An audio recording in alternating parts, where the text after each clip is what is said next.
And a deal that I first talked about that was being discussed in the back scenes here on a live stream a couple of weeks ago that is now officially reported that the Chicago Bulls have emerged as a potential third team in a deal that would swap Bradley Beal and Jimmy Butler. Actually, the fourth team. We're going to talk about it all and more right after this. You are now tuned in to Chicago Bulls Central, hosted by Haize, your number one spot for all things Chicago Bulls.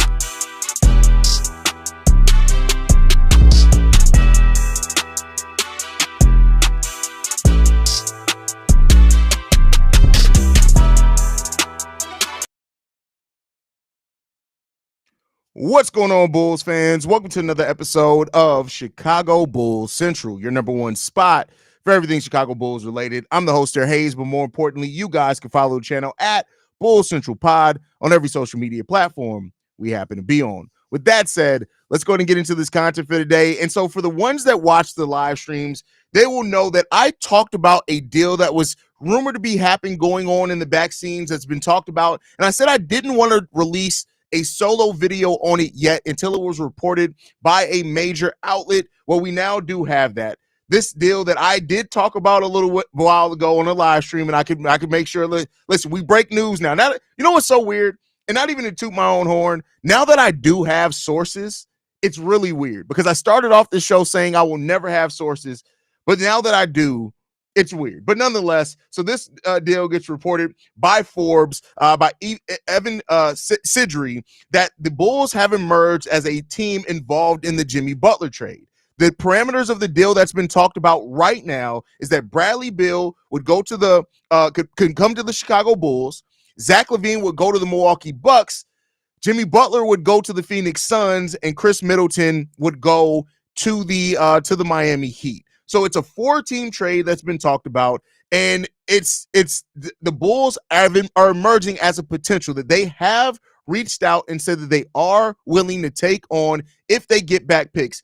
In this deal, they would get back 2 first-round picks to take on the remaining salary of Bradley Beal. And this is a deal that I hate. I'm going to be 100% honest with you. I hate this deal. I don't like it at all. I don't think that it's a good deal for the Chicago Bulls. I don't think that it's anything that they should do. I was hopeful that the source that told me this, that it would go away. I would never have to come here and talk to you guys about it. But what would the Bulls get out of this deal? Bradley Beal has 2 years left on his contract of more than Zach LaVine. So the only thing that the Bulls could potentially get back in this deal is the fact of the draft capital. If the Bulls are that focused on draft capital, it is what it is when it comes down to it. But this is something I don't like. I'm going to be 100% honest with you. I don't even like the fact that the Bulls even talked about as being involved in this. But hey, this is not a good trade. In my opinion, this is not a good move. This is switching out Zach LaVine, who is not having a bad season at all, right, for a problem. Bradley Beal plays less than Zach LaVine. He's less efficient than Zach LaVine. But like I told many of you guys, and I guess I got to live up to what I've been saying, is that if the Bulls make this trade, this is not a trade to get better. This is a trade that is focused on gaining assets and maybe intentionally being worse so that you can maximize more chance to keep your pick. This is not a good deal. This is not a great deal. And this is not a deal that I think most Bulls fans are going to be happy with. But in getting back draft capital, that is the question here. Are the Bulls that thirsty to get back draft capital in a deal that they're willing to do this? That's what this is. And, man, I tell you what. So we don't know the exact picks. Keep in mind, Taxon, the Phoenix Suns just picked up a bunch of 3 first-round picks for 1. So they now have a total of 4 first-round picks that they can move. I'm not saying all, because some of those are going to go to the Miami Heat. So it may be 2 first-round picks is what I think is heard. We don't know exactly. They're lottery protected. So at the minimum, they're not going to be in the lottery. So there's no chance of it being the lottery, right?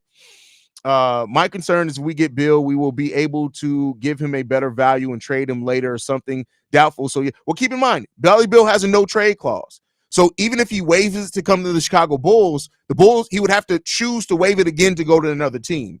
So it's possible that Bradley Beal can come here and be like, listen, I'm not moving no more. And then the Bulls can't move him. So there's that potential in this as well. Again, take this with a huge grain of salt. We'll see what is going to happen, what is going to come out of this. But, you know, it is what it is when it comes down to it. Haize, how you doing, bro? I'm doing all right, Hovind. Jacob Pone, what's going on, brother? I pray we don't get Bill. I'm right along there with you, brother. Let's go, Haize. The grinder pause with the consistent updates.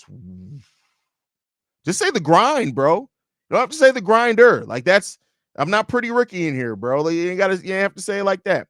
Problem with that is that the Bucks are a second apron team, and as much they can't aggregate players in a trade, so it'd be hard to match. No, it's not. It's not hard to match because they don't necessarily have to match Zach's contract per se. Well, I guess they would if they're the ones acquiring him. What's Chris Middleton's contract? I don't even know. Let me see. Let's take a look at it.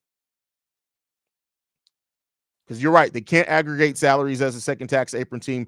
Oh, well, keep in mind, it's already been rumored that the Milwaukee Bucks are willing to move Pat Connaughton in another deal and not take back as much salary, so they probably would have to do that as well. So if let's say, so Chris Middleton's contract is, why do they not have Chris Middleton listed on here? It's $31 million. So that means $9 million. So, and Pat Connaughton's contract is $9 million. So if they move Pat Connaughton to another team and they take back a minimum, somebody who has some space, then it can be done. So there you go on that one. Technically, the Chicago Bulls could actually do a separate trade where they absorb Pat Connaughton into their trade exception and then immediately follow it up. It could get interesting. It could get very, very interesting. But great call out there, Brazil. Great call out. They better make it 4 first rounders. You're not going to get that. You're probably not going to get that. Zach's contract goes up to, that is a good point of that, Rashawn. Great point to prepare that. Zach LaVine's trade kicker kicks in, which actually would make it even more money. So that's a good point on that one. But if they're it's not a problem with the Bulls absorbing because they're getting back Bill, so they'll be fine there. The question is how much can the Milwaukee Bucks absorb, right? I wouldn't take Bill. I wouldn't trade LaVine. Why can't we develop some of our young talents in our G League? Well, you can, but that doesn't mean they're going to turn it into anything necessarily. But if there are lottery protected, that doesn't help us. I'm thinking exactly. No, it does help us. Having more picks and more bites at the apple, it does. I'm sorry. First round picks help you. You just got to scout it. I mean, hell, Iowa was a second round pick.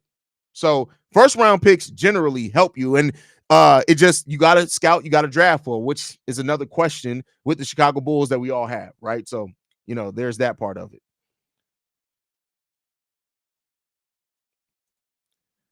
Maybe if one of those were picks were this year, and even then it's a big stretch. Yet I don't think any of them are this year. Let me see. I guess I could just go here. Give me 1 second. I can see where the picks are.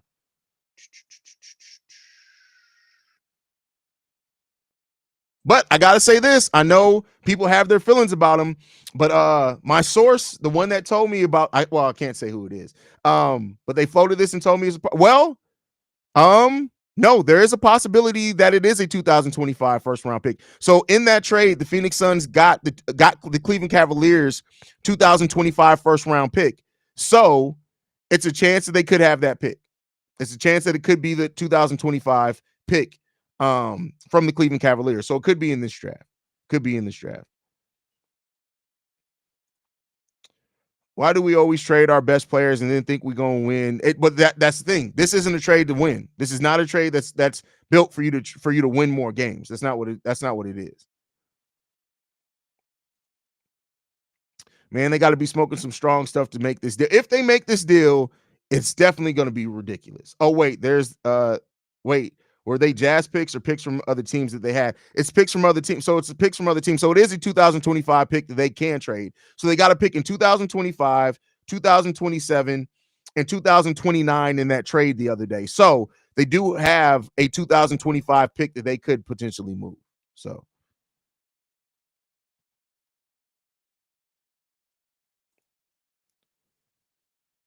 the Bulls are looking to go young. That if they do this, then yes, it's definitely a move that's built around going young. You can always trade up. That's another thing as well. You can always trade up with more first round picks. And keep in mind, the Bulls also have some seconds that they can move too after what they got in the DeMar DeRozan trade. So there is that. Wasn't Phoenix also interested? That was rumored earlier in the year. I don't know if that's still a thing though.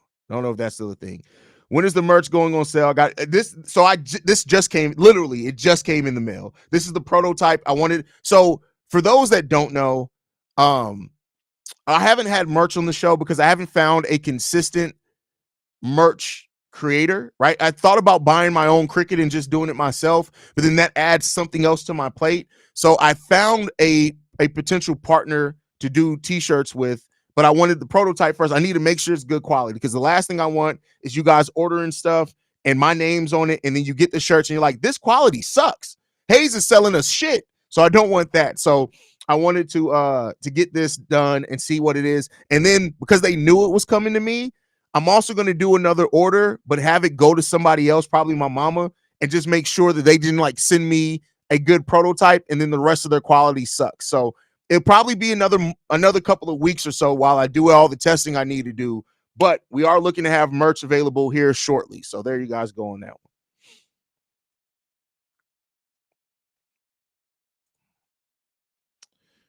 Question: what your plan for Coby White? What do you do with him? I don't want to be stuck in LaVine kind of contract. Well, the thing is, and I talked about this a little bit on Locked On Bulls today, he can't get a LaVine type contract. So with the new CBA rules, the Bulls can only give him 140% of what he makes now. That means that the cap of his contract that he can make with the Bulls is 26.4, I think is the way that it worked out to. So he's not going to get a LaVine type deal, not with us, unfortunately, but Bulls can go above that if they do want to give him more than 140%, but they have to have the salary cap space to do so, which we probably aren't going to have. So, hey, bro, listen, you killed it on this design. I tagged you on Twitter when I posted it. You killed it on this design, man. Well, if you're trading Zach LaVine, you do. And keep in mind, like everybody has to keep in mind, if the Bulls make this ridiculous, stupid ass trade, it's not to get better. So trying to add any rationale in, we don't need more guards, we don't need more this, it doesn't matter if this is the trade because the Bulls aren't trying to go logically if this is the move. The Bulls are trying to go assets, get worse, go younger, build. That's what this move would signify. It's not a signify of a move that your team's trying to get ridiculously better because you're not with this trade. You just don't. Right? You don't. So there's that part of it. I'd rather trade Vooch, Pat, and Giddey, to be honest. Well, listen, everybody's going to have the players that they rather trade, but it's about taking advantage of the market too. So we'll see. We'll see what happens. Again, I'm not trying to push this as a trade that I love to see for the Bulls. I don't like reporting on this. I said this when I said that this was a talk behind the scenes, and now that everybody's in here, y'all vouch for me. Did I not tell y'all before this was officially reported that this was something that was talked about? This is why I say, like, it's such a weird place because I could have broke the news on this, but I refuse to compromise the integrity of the channel. So it's like, I don't know what to do with stuff like this. Like, I've never thought I'd be in this place. I never thought I'd be in the place where I literally have people coming to me with talks that's coming from NBA teams. I never thought that I'd be in this place. Honestly, I never thought I'd be in this place. So this is one of those moments where in being a creative, it's like, is this what I wanted? I guess so. It's crazy, though. It's honestly crazy.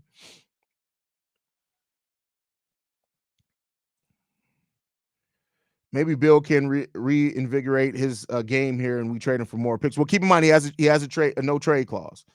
Can you repeat the trade proposal, please? Yes. Hold on. Let me get it. Because I'm going to go off the one that I was texted a week or two ago. All right. What the fuck? Where did it go? All right. So in this trade, and we don't know the exact picks, in this trade, Bradley Beal would come to the Chicago Bulls. Zach LaVine would be going to the Milwaukee Bucks. Jimmy Butler would be going to the Phoenix Suns. And then the Miami Heat would end up with Chris Middleton. So that's the way that works. And the Bulls also would be getting 2 first-round picks in this deal. 2 first-round picks. So there you go on that one. Did you say that we would get 2 first-round picks? Is the talk is what I got as far as the information that was given and relayed to me. That's if this deal goes down, which again, I hope that it doesn't. I want to be very, very clear here on anyone that's listening to this. I do not want this trade to happen. I think this is a ridiculous trade. I think this is a sorry ass trade. And I think that this will be the Bulls selling low on Zach LaVine. Is it higher than what they would have got last year? Yes. But I still think this is selling low on a player like Zach LaVine, who is literally having an all-star caliber season, in my opinion. So, okay, that's wild. Yeah, it is. It is. It seems like the Bulls are getting shot. It does, because keep in mind, the first round picks are lottery protected. So it's not like that. And they're coming from the Cavs. So even if it wasn't lottery protected, it's not going to be in the lottery. So, there that goes, right? So we don't know the years of the picks. Well, they're protected anyway. So we do know that they're lottery protected. So they're lottery protected regardless. But the picks would have to come from the Cleveland Cavaliers, because that's what, or the Utah Jazz picks. So the way that the Phoenix Suns trade went is that they got first round picks in 2025, 2027, and 2029 from the Utah Jazz. The protections on those picks are that the Suns get the worst between the Jazz and the Cavs picks, because the Jazz own their pick and the Cleveland Cavaliers pick. So either way, we're getting the worst of those two, and the Jazz aren't going to give their own pick. So it's going to more than likely be the Cleveland Cavaliers picks, and you see the Cavs. Cavs aren't slowing down anytime soon. They just locked in their whole core this past summer. Those guys are all under contract until 2032, I believe. So that's not coming anytime soon, right?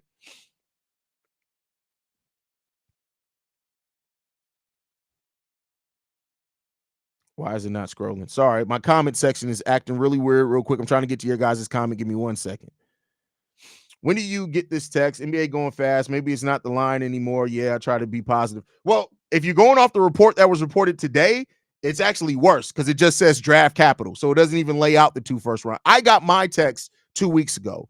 It got publicly reported by a media outlet about a couple of hours ago, but it just says draft capital to the Bulls. So it makes it sound worse. So there you go on that one.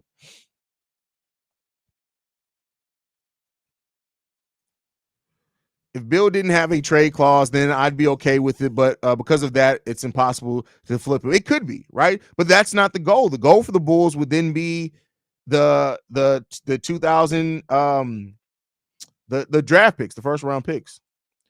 All 3 picks from the Suns plus the 2011 Milwaukee first all need to go to the Bulls. Otherwise, terrible trade. Hard no. I mean, listen, I don't disagree with you. But the Bulls may see it differently. That's all I'm saying. Getting a couple of picks and a rental replacement for LaVine seems okay-ish. LaVine as a trade chip, I just don't see anyone ponying up more than that. I mean, you make a good point there. That's a very rational way to look at this, right? So,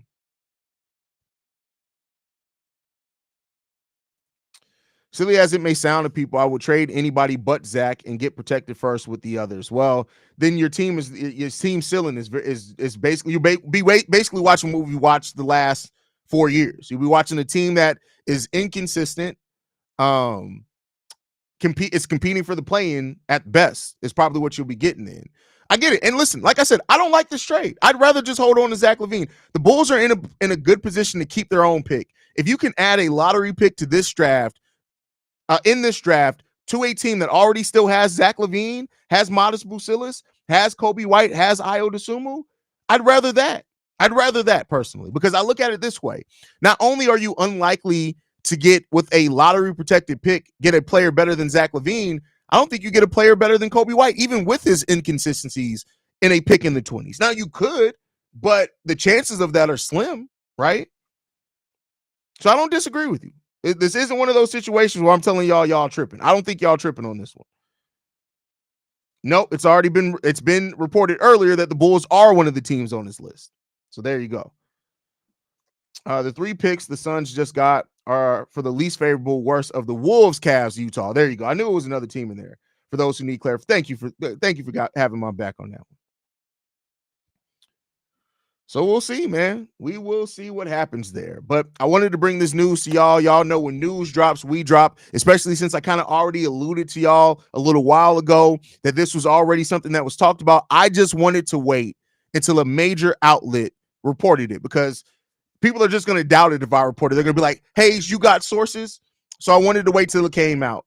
But for those that were in that live stream that we talked to, that I said, hey, this is something, but I'm not going to report on it yet. Y'all know I was about 2.5 weeks ahead of this coming out from Forbes. So there you go on that one, man. But all right, I appreciate you guys. Make sure you guys are following us at Bull Central Pod. You can send us any feedback, questions, comments, concerns. bullcentralpod@gmail.com. Lastly, if you want to leave a text message and our voicemail for the mailbag, the number to do so, 773-270-2799. We are the number one spot for everything Chicago Bulls related, thanks to you guys. And like I like to end every episode on, go Bulls. Love you guys. See Red if you can, y'all. And hold on. I got to get this away so y'all can see. Y'all got to see the merch. What are we doing, bro? What are we doing, bro? Like, y'all already know. The merch will be out soon. Love you guys. Go Bulls. See Red, y'all. Peace. This has been a presentation of the Break Media.